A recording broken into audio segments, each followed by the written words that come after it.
Welcome to a Breath of Fresh Air podcast.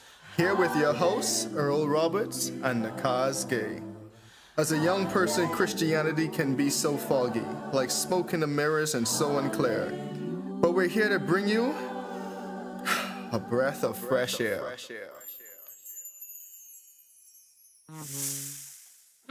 Did he really tell you that you couldn't eat from that tree?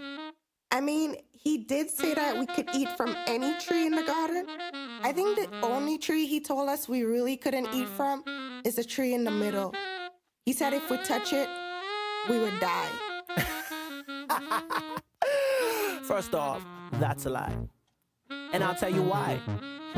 Because if you eat from this tree, you will not surely die. Let me break it down for you. You see, if you eat from this tree, you will be like me and he. You too will become a G-O-D. So just eat. So I won't surely die, huh? Okay. I think I'll try it.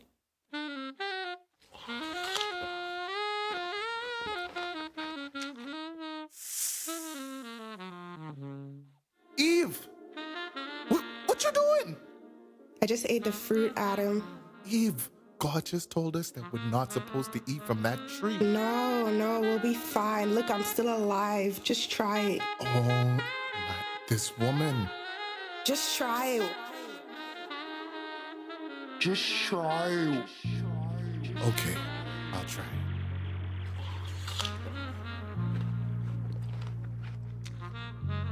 Eve! You're naked! Oh my, Eve, I'm naked! I think God's coming. We gotta hide.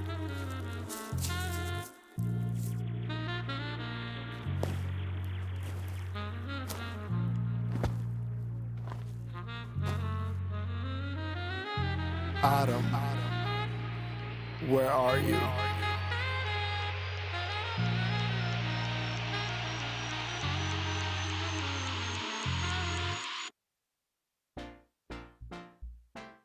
Imagine a perfect world, no sorrows, no pain, no worries or cares. Life is good. God placed two very important trees in the middle of the Garden of Eden. These majestic beauties, the tree of life and the tree of knowledge and good and evil. One, our first parents had free reign to eat of. The other one was forbidden. God gave man the free will to listen to or disregard his instructions. The forbidden tree served as a test for Adam and Eve to prove that they willingly listened to God. However, with the sly words of a crafty serpent and human aspirations to be like the Most High, to be like God, man gave in to temptation and ate the forbidden fruit. In this episode, we will break down Genesis chapter 3, the fall of man, and delve into what led our forefathers to sin.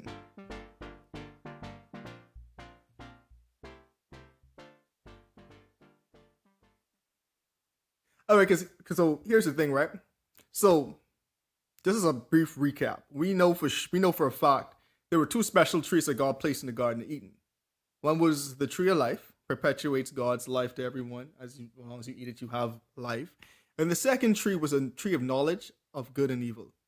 And so God clearly told them that one of these trees you can eat from and one of the trees you should not eat from. Mm-hmm. So that's just setting the whole scene for this whole discussion of the fall of man. Correct, but let's take a second to go into the importance of having the tree of knowledge of good and evil. Because growing up, I always used to ask myself, what was the point of this tree?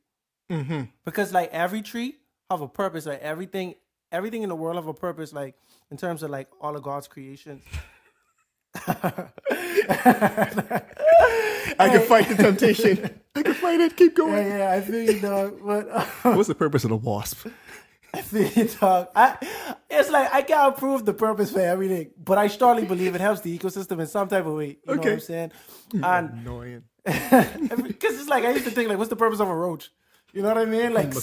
A mosquito. Yeah, like just to make me mad. You know what I mean? Like I wish I could have talked to them, but anyway, let's not get on. Let's stick to the subject. So you know, every tree that has food that your body can't intake or whatever, you know, it gives you nutrients. It gets you full or whatever. But what's the point of this tree that has knowledge of good and evil? And at the time, in Adam and Eve's world, evil, there was no such thing as evil.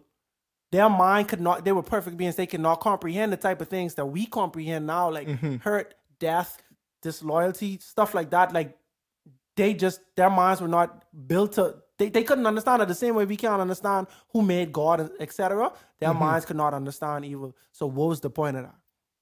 And as I went through college and I asked questions and I studied some more, like I kind of understand that this tree definitely was a test, but this would have been the only way to prove that you serving God out of love, opposed to out of not having another option. So if somebody put me in solitary confinement and they say, bro, do not leave this room. You know what I'm saying? I'm not obeying you. I ain't got much options. No kidding, bro. Like, what else you expect me to do? I have no other options here. Okay. You know what I mean? You have anything you want to chime in on that note? All of nature is governed under like natural law, but human beings were like the only ones who can actually abide by the moral law. So God literally gave us the free will to serve him. So now it's easy to say you have the free will to do something, but if you only have one option, then do you really have free will? So if God gave us free will, but there was no way to prove that we're doing this, then okay. So God said, okay, I'm gonna put together like just one little test. Think about it now. God literally created all the trees. Like I was saying, every tree that's known to man now and was ever known to man, everything that's extinct was living then. God said you can eat off of all of these trees, all the fruits, all the vegetables, everything. There's only one, literally like 1 in a million that you cannot eat of. And to me, you would think you would pass this test with flying colors. It's like you could eat off everything but one. It's like, imagine going to Cheesecake Factory and they tell you could eat every cheesecake. You just can't eat the double chocolate fudge. Yeah. You're like, okay, cool. Hey, and you don't like chocolate, and you don't know what chocolate even tastes like. You don't even know what it tastes like. Yeah. And you're like, well, shoot, I got this one. I'm good. And so that's essentially, so now God said, okay, there's one test. You can't eat off of this tree just because literally I told you to not eat of it. And if you eat of it, you will surely die. So during this time, that was the only commandment ever. That's the only way to sin, was to eat of this tree. Yeah, because literally when God created man, he gave us all of the good, but held back the evil. Yeah. Like God still knew what evil was, but he held it back from us. And so, yeah, that just sets the scene. And then so now you come to chapter 3. And then we learned about this serpent. And depends on which version of the Bible that you read, there's different adjectives to describe this serpent. But it always just comes back, always sound like some type of sly, crafty, smooth operator type beast. Like my version says, he was more crafty than all of the wild beasts. Like there was something different about this serpent. Just as is. Just a serpent in those days. Mm-hmm. And from things I've read, one of the books, especially is Patriarchs and Prophet, it paints the serpent as this like almost majestic type creature back then. It was like, it had wings. And that's why you and I jump in the gun. Like one of the curse was like, you gonna have to slither on the ground for the rest of your existence. See, but I think it's important to identify this now so that when we get there, it can have context. Have more meaning, yeah. Yeah. Kick it back to you. Yeah, no, I wanted to go into Patriarchs and Prophets chapter. I don't even know what chapter this is, but it's page 53, paragraph 4. Chapter 3. Chapter 3. All right. The serpent was one, and Ellen White writes, and this basically Patriarchs and Prophets is a prophetess in the 1800s named Ellen White, and it's like she get a lot of good insight on the Bible just so you could put it in like a humanistic standpoint and you could really understand the emotions behind certain decisions that happen in the Bible. And I like it. I personally like it, and I recommend it because if you read the Bible,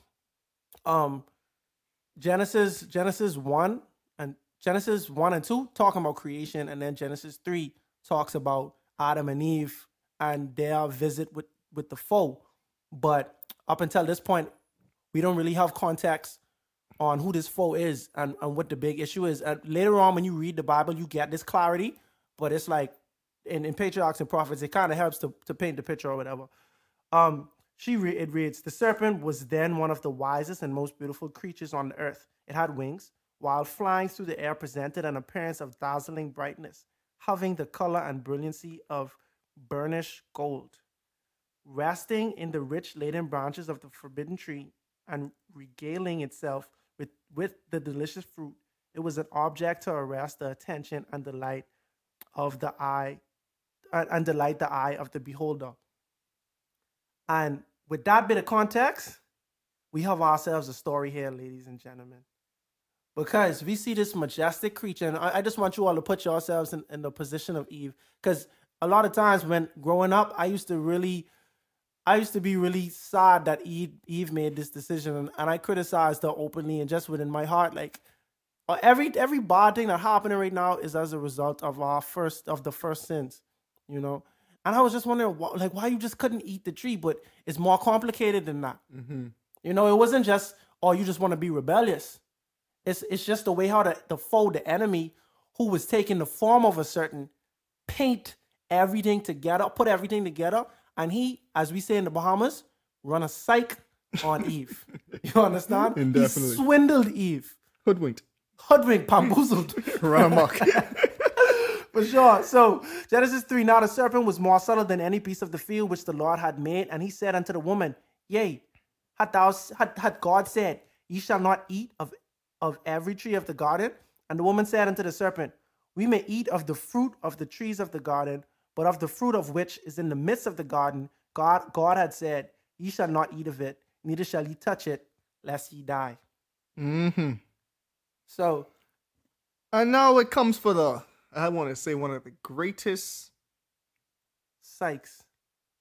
See, and here's the thing. I don't want to call it a lie because it was a great deception. Mm-hmm. Because a lie, when someone lies to you, you almost can blatantly tell it's false. Like if I tell you the sky is orange, you can be like, that's just a lie. Mm-hmm. Now, if I tell you the sky is some type of, not sky blue, but it's like royal blue, like I still telling you like the sky is blue, but I'm like kind of hitting it from like a different angle. Like when some like trying to explain to someone the difference between chartreuse and peach.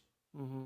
Two colors, people are like, I don't know what's the difference. I'll just eat whatever you say. Right, and it's like they won't meet you with resistance. No, because it's like it's not far fetched the way you present it to them. Exactly. So now the devil inserts one 3-letter word in English into that statement. You will not surely die. God said you will surely die. Devil said you will not surely die. And you're like, how does something so simple work? Oh my. Yeah, so bro, and it's like, bro, oh man, like I feel like the devil, bro, he was in his bag when he was deceiving Eve, bro. Exactly. Because that's a psych, bro. It is. Because God said you will die, you know. But God didn't say, bro, you eat this and you're just gonna die. Exactly. You see what I saying? So the devil know when you eat this, you ain't just get dead. Mm-hmm. You see what I saying? So he said, bro, you will not surely die. Mm-hmm. You feel me? So it's like, it leave room to say, hold on, I can die or not. So it's like, you conflicted now. And then the devil even like painted more like almost against God. He's literally saying, God knows when you eat it, you will become like him, knowing of good and evil. So the devil is essentially saying, God don't want you to be like him. All right. And then think about this. Let's say you didn't believe it. Let's say, by this, you know, like when somebody proposing something to you or they hitting you with something, you're just like, oh man, I'm not buying it. You know what I'm saying? When you factor in that a serpent is talking to you, then the pieces start to come together. How the serpent kept talking to me, right?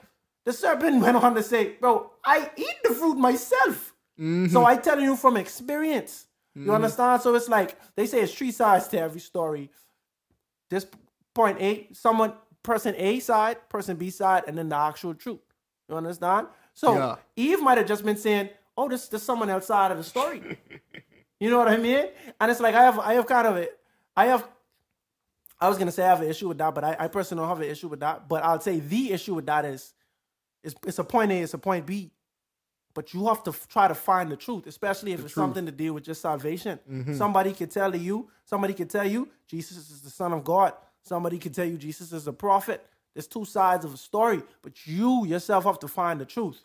You feel me? That's why I feel like Adam and Eve, their story is very essential in the decisions that we make overall as Christians at the end of the day. Because it's like you can make a decision based on the opinions of who you deem to be an expert. You can listen to the pastor, because essentially, I could say to Satan, I could say a lot of pastors is act the roles of serpents right now. You understand? They have personal agendas. You feel me? And they hitting you with half-truths for you to make decisions based on that. You know, but it's like you could trust them to say, oh, this person doesn't read the Bible, they don't study, so I could just fully believe them. Or you could say, I can get a second opinion, a third, fourth, I can do the research myself. You know what I mean? Yeah. And I say all that to say, bro, you bought like when you watching like one of them lawyer movies. Yeah. And you wanna be on you wanna be on the stand, or you wanna be the lawyer? You wanna disagree with the lawyer, right? Or the attorney or whatever, yeah. But how they put it together, you just like, mother sick. You know what I hate too? It's like when someone twists the truth. So they lie so much better than your original truth. And you're like, mother sick. Like he put it together so well. But I ain't lying though. I ain't lying, but I know my own sound like a lie compared to that, bro. That's eat me up inside. It's like, but yeah, I know his story good, but trust me, this the truth. Oh my. So yeah, if like in context with that, right? You will not die. You will die, right? That's what it said if you eat of this thing. You see somebody who is doing something that is just mind-boggling to you, and the only rational explanation right now is that they eat of the tree. So to Eve, she might have been saying, this sound like the truth. You know? But yeah, then you got Eve. So, and then in verse 5, serpent goes on to say, for God doth know that in the day ye eat thereof, then ye eyes shall be open, and ye shall be as gods, knowing good and evil. Painting the picture, he putting the picture more together. Getting too smart for your own good. Boy. And when the woman saw that the tree was good for food, and that it was pleasant to the eyes, and the tree to be desired to make one wise, she took of the fruit thereof, and did eat, and gave also unto her husband with her, and he did eat. All right. So I want to take a step back and just paint this picture from the perspective of patriarchs and prophets, right? Last week we spoke about how Eve was made out of the rib of Adam, and that symbolized how your counterpart is supposed to be by your side. You know, this person is supposed to be not your superior or inferior, but they should be your equal. You know, you all should work side by side to achieve whatever God has for you all. And I feel like that's kind of poetic, because in patriarchs and prophets, it specifically makes mention that the angels told Eve not to leave Adam's side. You know, it's a common phrase to say that strength in numbers, you know, but because they did not heed to these instructions, Eve found herself in a one-on-one match with the enemy. That's like, anyway, I was gonna say that's like trying to guide Kyrie, because he ain't gonna do it. You know what I mean? He got you dancing for real. But I feel like that's what happened. Patriarchs and prophets paints it as saying Eve and Adam separated. This is me paraphrasing. Eve found herself looking at the tree, pondering to herself, I wonder why I can't eat from this tree. Then the next thing you hear was a voice coming from the tree. You wonder why you can't eat from this tree. So now Eve looking at the serpent like, bro, I freaking out it. Or can he read my mind? So now he piqued her interest, just like that. And that's why, like, there's a phrase called dancing with the devil. You know what I mean? And it's not a safe route in any type of way. We got to realize that we human beings, this is a superior being, and he's deceived angels. So what you think a human without God on our side, how you think we could fail? You know what I mean? It ain't happening. We ain't win. So Eve find herself entertaining the devil. And the devil say, you wonder what happened when you eat of this? What could happen when you eat of this tree? Eve say, no man, I can't eat the tree. I can't even touch this fruit. Because as soon as I touch this, I could die. The devil say, you will not surely die. Patriarchs and prophets, they say that the serpent then plucked the apple and put it in Eve's hand. He put it in her hand and say, see, you say out your own mouth. If you touch it. If you touch this, you can die. So now you touch this and you very alive. So now that seed deeply rooted. That plus you sprinkle on, man, God he trying to hold out on you. He know you could be a God because you have knowledge of good and evil. You feel me? I was like you once, not eating the tree. Now eating the tree, now I could sing, I could talk. You know what I mean? I just such a superior being right now because I eat the tree. And just like that, boom, he had up. And his wrapped around his finger. Just like that. So yeah, like we said in verse 6, the woman saw that the tree was good for food and that it was pleasant to the eyes and a tree to be desired to make one wise. She took of the fruit thereof and did eat. And then what she do? Run to her husband. Run to her husband with it. You feel me? The devil understand that if he split the defense, it would, you know what I mean? Yep. If he split the defense, it would be more beneficial. It would. He know that it'd be the only way that he could actually accomplish this goal is if he divide them in some type of way. And the way Adam and Eve reacted is something that I feel like romance novels and just stories like on TV, they always replicate this kind of love and tragedy at the same time, where it's like, I'd rather die than to live without you type of scenario. And that really pulls on the heartstrings of many. But I feel like this is a narrative that has been happening since the beginning of time. Exactly. You feel me? And it just showed the power of attraction. You know what I mean? Like how much love, like the strength of love, and how much it could like they say love make you do crazy things. And I feel like that couldn't have been closest to the truth. Like it couldn't have been more truthful. Like think about Jesus. This a king, this a God coming to die for people to end up disrespecting him every day. You don't think that's crazy? So you're saying, just to make sure I get your point, you're saying that Adam eat the fruit because he loved Eve so much. That's exactly what I'm saying. Okay. I'm saying Adam, when he look at that fruit, and a lot of people just blame Eve. But personally, Nakhaz do not blame Eve. If I had to blame anyone right now, I blame Adam. You see what I said? Because Eve was deceived. You know, and deceive Adam. You know what I mean? Eve give it to Adam and she say, Adam, bro, if you eat this, you could be like a God. I enlightened, I woke right now, bro. I want this for you. Exactly. Adam look at Eve. Adam say, man, that's sick. This girl about to die. You know what I mean? She ate of the fruit that God tell us. Because the serpent wasn't even around with Adam, dog. All he's seeing is Eve give her the fruit and he's saying, mother, God just tell us if you eat this, you could die. Now you eat it. Now how you think that make me feel?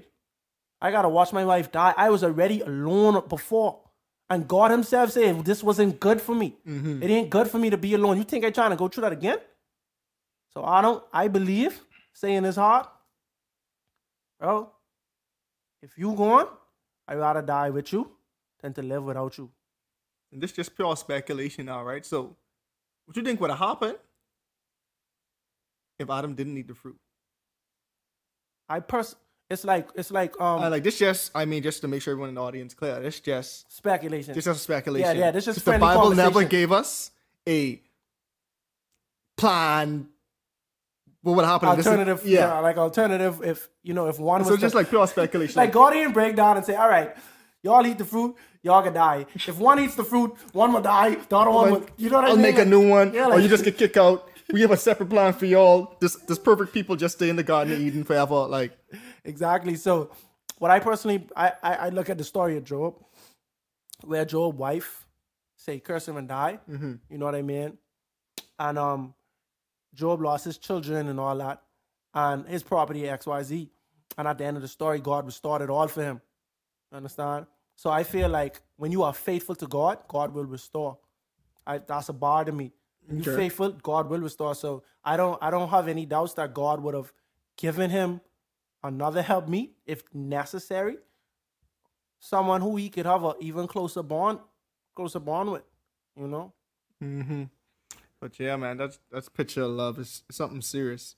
But the one thing too, it doesn't make Adam's sin and Adam and Eve's sin any greater or less than each other. Mm-hmm. And that's one thing I just want to make sure we point out, because sin is sin. In this end, sin is sin. Like both of their sin was equally displeasing to God. Because at the end of the day, the sin was to eat of the fruit, and they both ate of the fruit. It don't matter the circumstance, really. And we're gonna see this later on too. And so now, what the next thing that happens, as soon as they realized that they ate of this fruit and their eyes were opened, they magically, well, I shouldn't say magically, they realized that they were naked. First time in creation, they realized they were naked. Mind you, at the beginning of creation, they were naked, but they just had no shame. And now in their sinful nature now, they had shame, like, because they had knowledge of evil now. Knowledge of evil. And see, like, here's one way to think of sin. Sin is almost, shouldn't say almost, but sin is like it is like an invisible virus. The thing is, like, we are all born with it. Like, it's hard to quantify, but we are all born with this virus. So literally, it's like a virus just infected the human race. And the only way to get rid of this virus is death.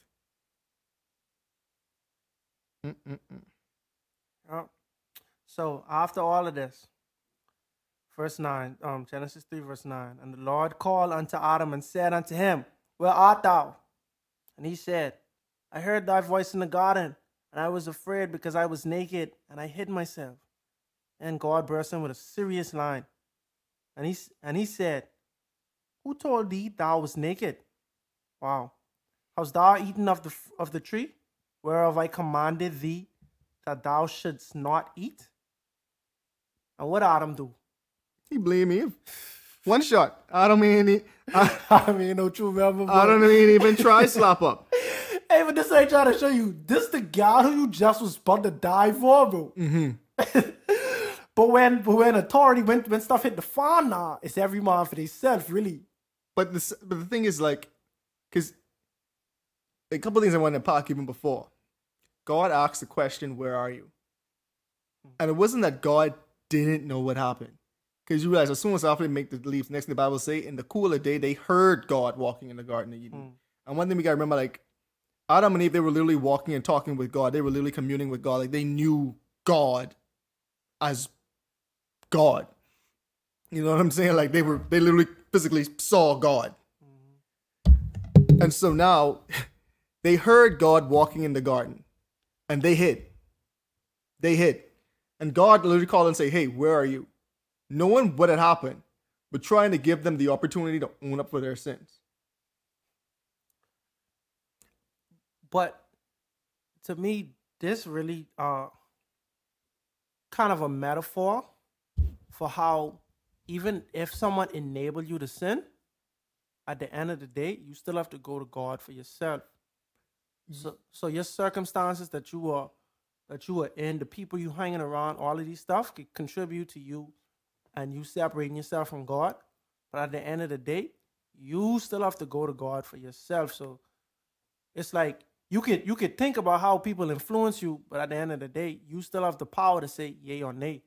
You know, because God gave us that power, and that's really the underlying theme of Adam and Eve. The fact that God gives you power, even when you're perfect, even when you're in a perfect world, God still gives you a choice, the power of choice. You know? There's two more things I want to like unpack too. So like the beauty of God asking Adam the beauty of God coming back down and asking Adam where he was showing that God, the first thing he wanted to do was seek out his lost children. It's just that God like seeks us out too. Like sometimes we think like, we're coming back to God, but God was there seeking us out even before we even made that realization that we were coming back to him. And then people might ask, okay, so if Eve ate the fruit first, why is he asking Adam where he is and not Eve? God left Adam in charge of the earth.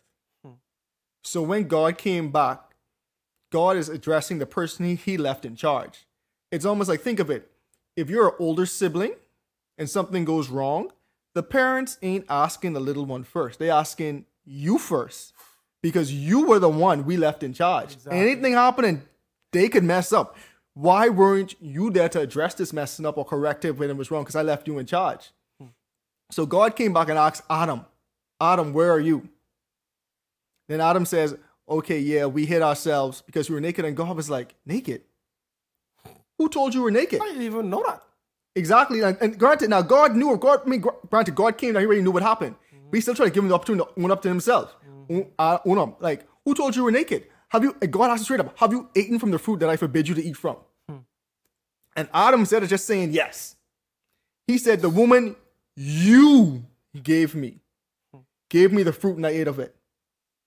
God was like, okay. So essentially you're saying it's my fault. Yep. He says, so it's my fault. I give you the woman. Okay, cool. I'll hear that. So now essentially what Adam just did, he essentially said, okay, God, you Eve in charge. Give it to me. So God said, okay, cool. Okay, cool. So Eve, what happened? Eve say, the serpent you created, gave me the fruit. Still me kind of paraphrasing, but this still happened. And so God was like, oh, okay, you also blame me. So now apparently the serpent's in charge. Just going down the line. Of so now God say, okay. God said to the serpent. So, and then God started listing out the curses. So God said the serpent ain't, realize one thing I want people to realize, the serpent ain't denying nothing. The devil ain't denying nothing. He owned it. And so essentially it was like at this point where the devil almost got the keys to the earth. Essentially, because Adam, who had the keys, gave them to Eve. Eve gave them to the devil. And so the devil was like, okay, silence, crickets.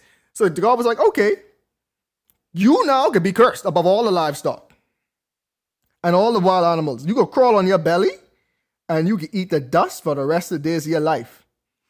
I'm going to put enmity between you and the woman and between your offspring and hers.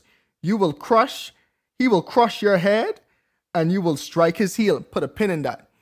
That was a metaphor calling forward to when Jesus is coming. Like that sentence right there calls forward to the plan of redemption. Saying that, okay, there will be a son who's going to come out of this woman's offspring. And you will strike his heel. You will crush his head. He's going to defeat you, but at the same time, you're going to strike his heel. Jesus is going to die. Bing. And so now to the woman, he gave her curses. And like one thing I want to point out, God, essentially how he addressed them, Adam, Eve, and then to the serpent, that's exactly how the curses came back. So the serpent, since you're in charge, you're going to get the first curse. Now Eve, you're going to get your curse too. Now you, childbearing, I'm sorry all y'all females out there, I will greatly increase your pains in childbearing. And the pain you will give, the pain you'll have when you give birth to children. And your desire will be for your husband. He will rule over you. Put an X pin in that. So now, as Kazi said before, going back, when God created Adam and Eve, oh my bad, bro. No. Okay. When God created Adam and Eve, like Kazi said, he took the rib. They were supposed to be equal partners. And now God say, okay, now your husband you will have to submit to your husband now. And then God moved on. Now you, Adam, because you listen to your wife and you eat from the tree of which I command you, you must not eat. To be like, you see that God's still addressing, because God's still addressing Adam in this way, because God, and essentially God's still saying, bro, I left you in charge. And God saying, I talk to you. I tell you, don't eat from this. But you listen to your wife. Exactly. You see what I'm saying? So it's like, you know, like how they say actions speak louder than words, bro. Like, I tell you do this, right? I tell you do this. But at the end of the day, by you listening to your wife and actually eating of this tree that I tell you, you basically telling me that I rate my wife over you. I rate her words over your words. You see what I'm saying? Just by those actions, that's essentially the message that he was putting across. You know what I mean? Like it's almost like you shouldn't even have to Like, you shouldn't even have the confidence to disobey me just off the strength of what another human say. You know? And he ain't even run on with Eve in a certain way. No. Because at the end of the day, Eve gets swing. You said Eve ain't know who or what she was talking to, really. You know what I mean? But Adam straight up just listened to his wife. Yeah. You feel me? So You must, God said, curse could be the ground for you. You going to have a very hard time finding you. Like, if you want to eat, you got to work for your food. The ground, that was perfect now. Remember, this is a perfect earth. There was no thorns, no thistles. God saying, guess what? The ground now could bring forth these thorns and thistles. That's just, bro, like, because here's the thing, like, nowadays, this second nature to us. When you farm it, of course, it could be weeds in your garden that screwed up off of nowhere. Of course, it could be these things that just make farming hard. But even if you ain't farming, you could put grass, perfect grass. You could put perfect grass in your yard, and out of nowhere, weeds come up. Exactly. Out of nowhere. You ain't doing nothing. You ain't planting nothing. There's weeds. Just weeds come up. And so now, you don't know what this is. So it's like a foreign concept. So now you're telling me, okay, because, I mean, they'll work at the time, just taking care of the garden. So now, God's saying, guess what? No, you have to work. No, you actually have to really work to get the food that you want to eat. The plants that you want from the ground, you have to work. By the sweat of your brow, now you will eat. And God literally said, the sweat of your brow, you will eat food. Until you return to the ground, until you die. Because guess what? From dust, you were taken, and from dust, you will return. And fun fact, in verse 20, was when Adam actually gave Eve her name. Fun fact. Yeah, so up until this point, it was just a woman. Yeah. I like, that's crazy. you know? Yeah, that's crazy. Oh my. She wasn't even Eve. Just a woman. I wonder what he was calling her all the time though. My wife. he could get away with that. I mean, but bro, yeah, that's what I was saying. Like, there's no other human beings here. I can call you whatever, and words don't really have meaning at this point in time. Like, unless you, like, we inventing the meaning to these words right now. You know what I mean? Oh my. Like what we were saying about Delilah. Like, that was a pleasant name before. You understand?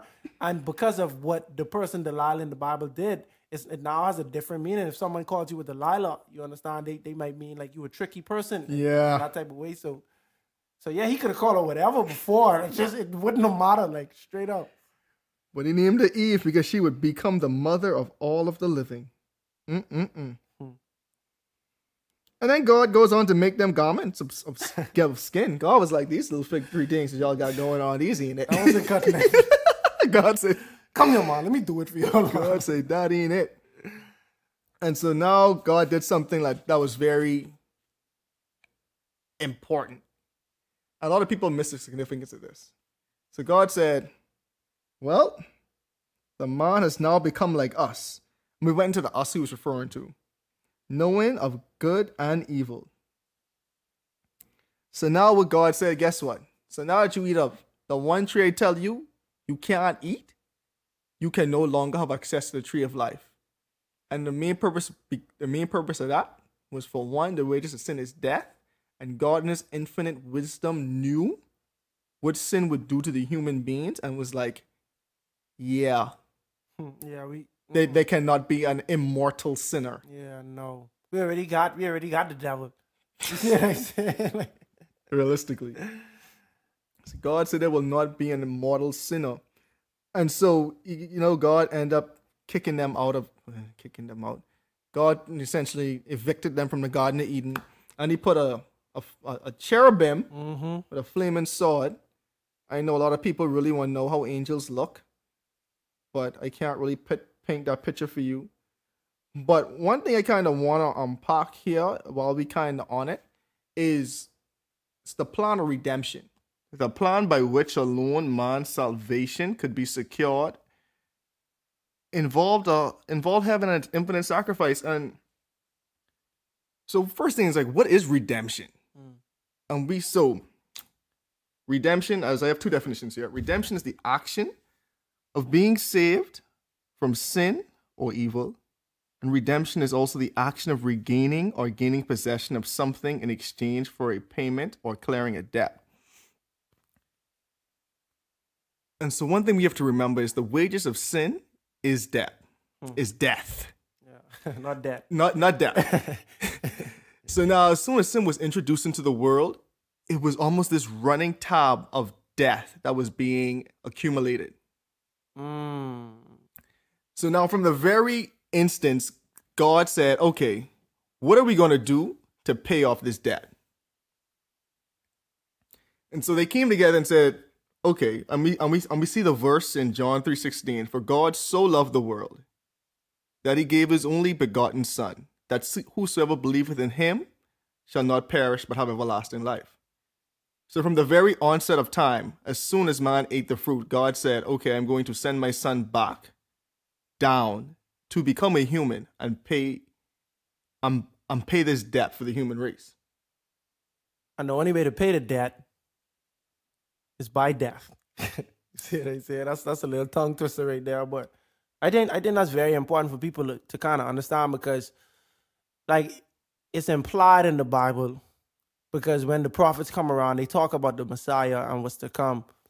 But it's important to understand that this was the plan from the beginning. So Adam and Eve, they only spent we don't even know how long it was in the garden before they fell, but it wasn't long compared to like how the rest of their life was.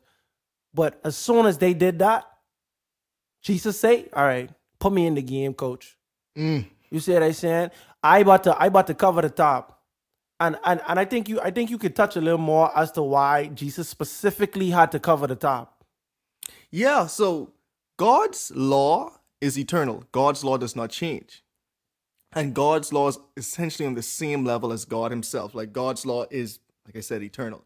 So now, a created being cannot save a created being. That's how come God himself had to come. That's how come Jesus himself, an infinite being who was not created, who was there from the beginning, had to cover this tab of debt that was racking up. And that's how come an angel couldn't do it. That's how come a human couldn't save themselves. And so it's just a weird, I shouldn't say weird, but it's just an interesting thing to think about because obviously we didn't want Jesus to die. No. Like, who wants God to die? But God said, this is the only way. Like, I love my children so much. I still want to have a communion with them, because essentially, if God didn't care, he didn't have to come back and die for us. That's true. And even if he did care, if God was a God who take delight in punishing us, he could have said, man, y'all do this to yourself, which we did. You know, as a human race, we did do this to this is self-inflicted. And so, you know, there has to be a consequence for your actions. So you can't like in life, you can't just go around doing bad stuff, destroying stuff, and then getting others to pay for you or to like getting others to clean up your mess, essentially. You know, that's not how life is, you know. But in this specific scenario, we write a check that we literally could not cash. And it was interesting something you say, bro, because I never even think about this before, bro. The wages of sin, singular, is death, right? But it's like one sin, which was eating of the fruit of knowledge of good and evil, equals death, period. Yep. Right? But now, because you know good and evil, and because there is a tempter who's going to be around continually, you are going to continue to sin for the rest of your life. So you digging yourself deeper and deeper and deeper in this debt that you couldn't pay to begin with. And literally, if Jesus did not come and decide to die for all of our sins, we would be a hopeless race. And even though this is what we deserve because this is the penalty for sin, the fact that God still stepped in and covered our tab shows that this is a loving and patient God that we serve. You understand what I'm saying? Because literally, like I said earlier, we would have just been a hopeless race. Boy, with nothing to look forward to. Mercy. And see, and I feel like this is a lesson. This is a lesson for everyone, even like the celestial beings, like the angels and stuff, just to understand how deep God love really run. Because y'all do this and y'all gonna continue doing this. But I come in to give you a blight. I come in to give you, I come in so that you could have hope, so you could have a second chance. And the only thing you have to do is to take the initiative. Mercy. That's the only thing you have to do. Just show me initiative. Just accept me. Just accept what I'm doing for you. Like, you know what I mean? And I feel like that's very underrated. Jesus paid the ultimate blood sacrifice. His blood, the blood of one God turned man, was enough to cover the tab for all of humanity forever. That's what people got to understand too. And this might be a tangent, but if you don't accept Christ and this sacrifice for you, what did Christ die for, and how do you expect to get to heaven? Because his death, his blood being shed, was the death that paid the tab to give us the eternal life in which we lost when Adam and Eve ate the fruit. Like that, that act of him dying was the redemption. It was the check being cashed. It was the ultimate sacrifice. The sacrifice that literally gave us what we lost out on from the Garden of Eden. And it gave us back all a chance to be a part, to live with him again and give us eternal life. Adam and Eve transgressed, but they still was being fruitful and multiplying.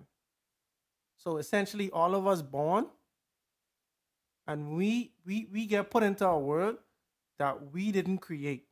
We get put in a sinful world. We did not do anything we didn't do anything to deserve being in this world. You understand? But at the same time, our sinning, we contribute to the world that we live in now. You understand?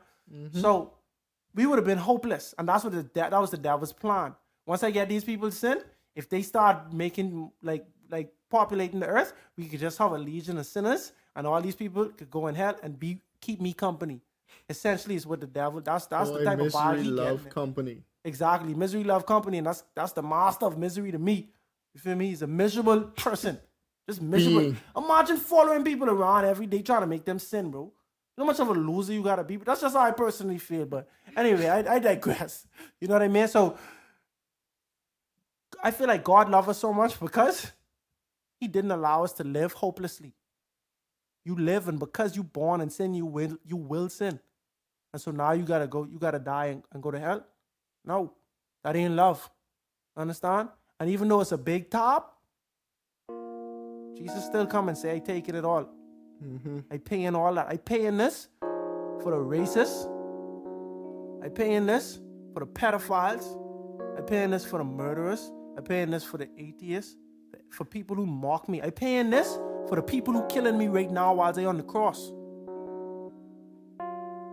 And it's like, just love. It's just love, but like, that's unconditional love. That's the type of love that I can't even really wrap my mind around, because even Adam, who I just was saying, was loving his wife so much that he rather die than to be without her. When it was time for discipline, he threw her right under the bus. You understand this? Every man of a breaking point, no matter how loyal you think they is, everybody have something where if you put this before them, they go forward. Because we ain't God. But God say, I choosing this. I choosing to be born in the ghetto with nothing. I choosing to live my life dedicated to ministry. I don't even have a house. I died at the age of 33. I ain't had no horse. I ain't had no house. You see what I saying? Only thing I was doing was spreading the love and the will of God. And at the end of the day, I ended up getting killed for that. I ended up killed for literally doing nothing wrong. I never did anything wrong my whole life. I never sinned. You know what I mean? And it's like, when you put that into perspective, especially early on in the Bible, this book get really nice and juicy. Because you see it's like you see the end result already. From Adam and Eve's sin, the rest of the Bible is about the plan of redemption. That's all the Bible about. The plan of redemption, and then after that, Jesus' second coming.